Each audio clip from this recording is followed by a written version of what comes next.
स्वागत है आप लोगों का एस्ट्रो सीक्रेट्स गुरुजी चैनल में। आज हम लोग बात करेंगे शब्द बल के बारे में।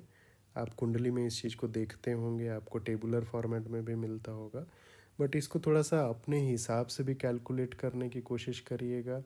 बहुत इजी है, आपको उसका स्टेप मैं बता देता हूँ।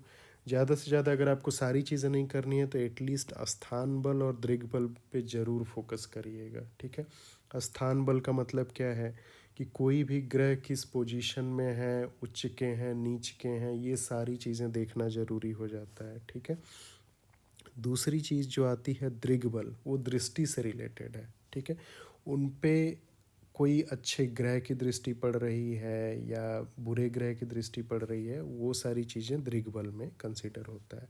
बाकी सारी चीज़ें भी हैं जैसे नैसर्गिक बल, चेस्ट बल, दिक बल, काल बल, ये सारी चीज़ें भी होती हैं, बट जितना ज़्यादा आप डिटेल में जाएंगे उतना ज़्यादा कैलकुलेशन हैवी होता जाएगा। ठीक है, तो सबसे पहले अगर स्थान बल को आपको देखना होगा, ठीक है, तो हमने पुराने वीडियो में मूल त्रिकोण भी कवर किया हुआ है, आप जाके देख सकते हैं। तो उच्च के और नीच के ग्रह कैसे डिसाइड होते हैं, तो अगर जैसे ये ग्रीन लिखा हुआ है तो उच्च के ग्रह हो गए। मूल त्रिकोण भी हमने डिस्कस किया हुआ है कि जैसे सूर्यदेव के लिए क्या है, सूर्यदेव के लिए आपके सिंह राशि ही मूल त्रिकोण हो जाते हैं, एक डिग्री भी निर्धारित होती है। इसी प्रकार से चंद्रदेव के लिए वृषभ राशि है तो उसमें एक डिग्री डिफाइंड है जहाँ पे वो मूल त्रिकोण में कंसीडर होते हैं।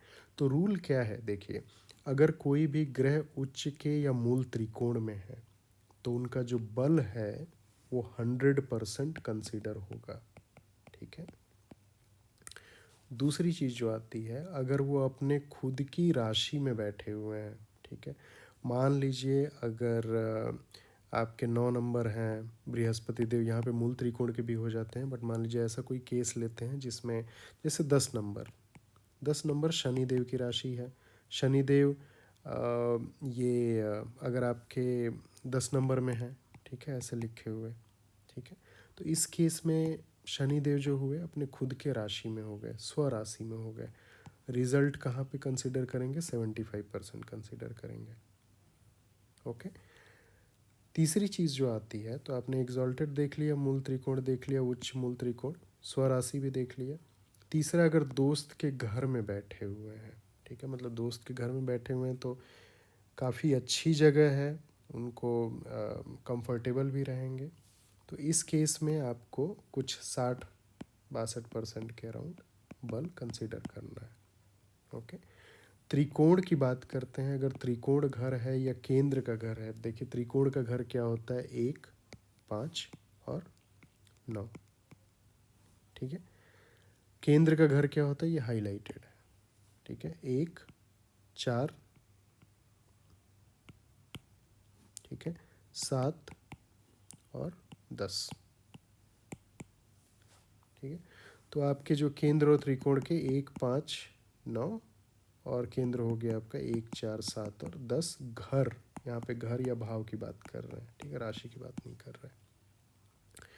तो ये इस चीज से आप अनुमान लगा सकते हैं कि स्थान बल किसी ग्रह का कितना है। ठीक है, दूसरी चीज जो आती है वो आती है दृष्टि की। दृष्टि को कैसे देखते हैं कि मान लीजिए अगर कोई भी ग्रह है, मान लीजिए यहाँ बृहस्पति देव है, ठीक है, अगर बृहस्पति देव यहाँ सूर्य देव हैं और यहाँ बृहस्पति देव हैं, तो इस केस में क्या हुआ, यहाँ पे दृष्टि सूर्य देव की पड़ रही है, यहाँ बृहस्पति देव की सूर्य देव पर दृष्टि पड़ रही है। ठीक है, क्योंकि 7वें घर पे बृहस्पति देव की भी, 7वें घर पे सूर्य देव की भी दृष्टि है। बृहस्पति देव की एडिशनल यहाँ पे भी देखेंगे और यहाँ पे भी देखेंगे, बट ये भी आपका बृहस्पति देव यहाँ पे भी देखेंगे। ठीक है, तो कोई भी ग्रह पे जब अच्छे ग्रह की जो बेनिफिक कंसीडर हो रहे हैं पूरी कुंडली में, ठीक है, यहाँ पे कारक बन रहे हैं, अगर उनकी दृष्टि पड़ती है तो उनकी पावर बढ़ जाती है। ठीक है, वहीं पे उल्टा अगर मान लीजिए केतु देव हैं, ठीक है, राहु देव हैं, अगर मान लीजिए का ये मारक हैं कुंडली में, ओके, या ये मान लीजिए मंगल देव की लग्न राशि है और उसमें शुक्र देव मारक हैं, शुक्र देव की दृष्टि किसी पे पड़ रही है, ऐसे करके आप काफ़ी सारे कॉम्बिनेशन बना सकते हैं जिसमें कोई भी मारक ग्रह की दृष्टि कारक ग्रह पे पड़ रही है, तो उस केस में जो बल है वो कमज़ोर हो जाता है। ठीक है, वो यहाँ पे जैसे मान लीजिए 100% यहाँ कंसिडर किया आपने, बट यहाँ पे मान लीजिए कोई मारक ग्रह की दृष्टि पड़ रही है तो इस केस में आपका ये 100% नहीं रह जाएगा, ये कम हो जाएगा। ठीक है, इसी प्रकार से अगर कोई राशि अपने स्वराशि में है 75%, बट इन पे किसी अच्छे ग्रह की दृष्टि पड़ रही है तो ये 75% से बढ़ के मान लीजिए 90% या 100% जा सकते हैं। ओके, तो इस प्रकार से आपको स्थान बल और दृष्टि जिस प्रकार से पड़ती है उस हिसाब से आप देख सकते हैं, अनुमान लगा सकते हैं। मोस्टली इन दो चीज़ों को कंसिडर करेंगे आप। बाकी चीज़ों के बारे में भी मैं बता देता हूँ अगर आपको कंसिडर करना होगा वो सारी चीज़ें भी। तो जो नैसर्गिक बल करके होता है, नैसर्गिक बल इस प्रकार से होता है कि नेचुरल जो उस प्लैनेट का, उस ग्रह का क्या स्ट्रेंथ है नहीं है, उन सब चीज़ों पे निर्भर करता है। तो सबसे पहले अगर आप देखेंगे राहु देव केतु देव को नहीं कंसिडर करें तो मान लीजिए जैसे सूर्य देव को देखते हैं तो सूर्य देव की किरण सब पे पड़ती है। सूर्य देव से पूरी कुंडली में अच्छे जगह प्लेस्ड है तो बहुत ज़्यादा इफेक्ट पड़ता है। तो सूर्य देव यहाँ पे जो नैसर्गिक बल है उनकी किरणों से बाकी ग्रहों पे असर पड़ता है। तो सूर्य देव का जो नैसर्गिक बल है सबसे पहले नंबर पे आ जाएगा। ठीक है, दूसरे नंबर पे किसका नैसर्गिक बल है? चंद्रदेव का। ठीक है, तीसरे नंबर पे जो है वो है आपका शुक्रदेव का। ठीक है, चौथे नंबर पे आपका शुक्रदेव के बाद आते हैं बृहस्पति देव। ठीक है, पाँचवें नंबर पे आते हैं आपके बुध देव। ठीक है, और छठे नंबर पे आते हैं आपके मंगल देव, और सातवें नंबर पे आते हैं शनि देव। ठीक है, काफ़ी दूर पोजीशन है, बहुत स्लो मूविंग है, और किरणें नहीं पहुंचने से आपका जो नेचुरल स्ट्रेंथ कंसीडर होता है। तो ये ऑर्डर है आपका नैसर्गिक बल कंसीडर करने के लिए। ठीक है, दूसरी चीज़ जो होती है, अगर आगे बढ़ते हैं नैसर्गिक बल के बाद चेस्ट बल, जो मोशन भी बोलते हैं कि किसी प्लैनेट कौन से लैटिट्यूड में है तो उस हिसाब से जैसे कंसीडर करना है। तो सूर्यदेव और चंद्रदेव जो हैं, ठीक है, वो काफ़ी स्ट्रांग कंसीडर होते हैं, काफ़ी बलशाली कंसीडर होते हैं अगर वो प्लेस्ड हैं जो आपके उत्तरी लैटिट्यूड जो बोलते हैं ना उसमें। ठीक है, उसका मतलब क्या है? तो जैसे राशियों के हिसाब से मैं आपको बता देता हूँ ताकि आसानी रहेगी। तो अगर मान लीजिए सूर्यदेव चंद्रदेव 10, 11, 12 और 1, 2, 3 इन राशियों में है तो उनका जो इफेक्ट है, उनका जो बल है वो ज़्यादा कंसीडर किया जाएगा, वो ज़्यादा बलशाली माने जाएंगे। ठीक है, ये आपका चेस्ट बल हमने देख लिया। इसके बाद आता है दिक बल। ओके, तो दिक बल का क्या मतलब है? हाउसेस के हिसाब से डायरेक्शन स्ट्रेंथ बोलते हैं इस चीज़ को। ओके, तो इसमें क्या होता है कि जैसे बुध देव और बृहस्पति देव, यहाँ घरों के हिसाब से देखेंगे, भाव के हिसाब से देखेंगे, तो बुध देव और बृहस्पति देव अगर पहले घर में है, ठीक है, तो वो बलशाली माने जाएंगे।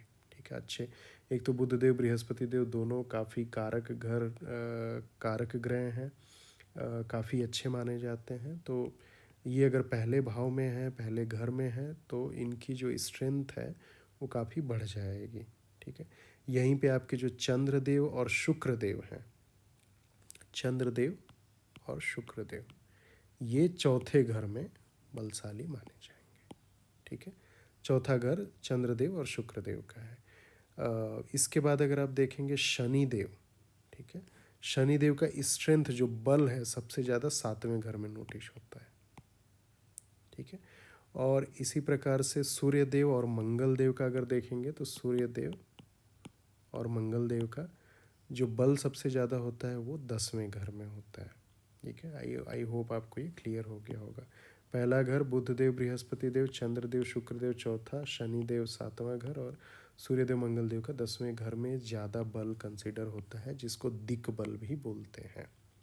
ओके, इसके बाद आता है आपका काल बल जो टाइम के हिसाब से स्ट्रेंथ कंसिडर करते हैं। ठीक है, तो जो अलग अलग कंडीशन है आप देख सकते हैं। जैसे एक फॉर एग्जांपल आपको बता देता हूँ कि जैसे बुधदेव हो गए, ठीक है, इनको बुधदेव को कंसिडर करते हैं कि ये हर टाइम हर समय काफ़ी ज़्यादा बलशाली होते हैं। ठीक है, अगर अच्छे पोजीशन में है वो सारी चीज़ें आपको साथ में देखनी पड़ेंगी। ओके, यहीं पे चंद्रदेव की अगर बात कर लेते हैं तो चंद्रदेव अगर चढ़ती हुई डिग्री है, ओके, तो उस केस में आपके जो उनका जो स्ट्रेंथ है, उनका जो रिज़ल्ट है कंसिडर करना है तो अच्छा कंसिडर करेंगे। वहीं पे घटता हुआ अगर देखेंगे वे वैक्सिंग और वेनिंग बोलते हैं, ठीक है। तो वेनिंग जो होता है घटते हुए डिग्री में जो चंद्रदेव का जो स्ट्रेंथ है वो कम या बुरा प्रभाव कंसिडर होता है, ठीक है।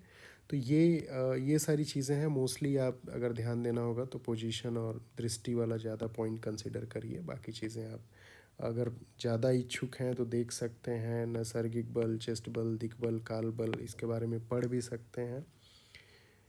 और ये सारी चीज़ें आपको ध्यान देने वाली बात है। मूल त्रिकोण के लिए वीडियो जो है वो ज़रूर देख लीजिएगा। उसमें डिग्री और सारे ग्रहों के बारे में अच्छे से बताया हुआ है कि कौन सी राशि में कितने डिग्री में वो मूल त्रिकोण कंसिडर होते हैं। उच्च के और नीच के यहाँ मैंने ऑलरेडी लिख दिया है आपको। स्वराशि भी आपको यहाँ पे लिखी हुई मिलेगी। दोस्त और वो सारी चीज़ें भी आपको टेबल में मिल जाता है, ठीक है। उसके बारे में भी मैंने वीडियो बना रखा है। और त्रिकोण और केंद्र वाला जो हमने डिस्कस कर रखा है, ठीक है। आई होप इस वीडियो से आपको सद्बल के बारे में अच्छी जानकारी मिली होगी। अगर आपको अच्छा लगा तो प्लीज़ आप एक लाइक ज़रूर कर देना और ज़्यादा से ज़्यादा लोगों से शेयर करें, सब्सक्राइब करें, ताकि ज़्यादा से ज़्यादा लोगों के पास ये जानकारी पहुँचे। बहुत बहुत धन्यवाद ये वीडियो देखने के लिए। अगले वीडियो में मिलते हैं।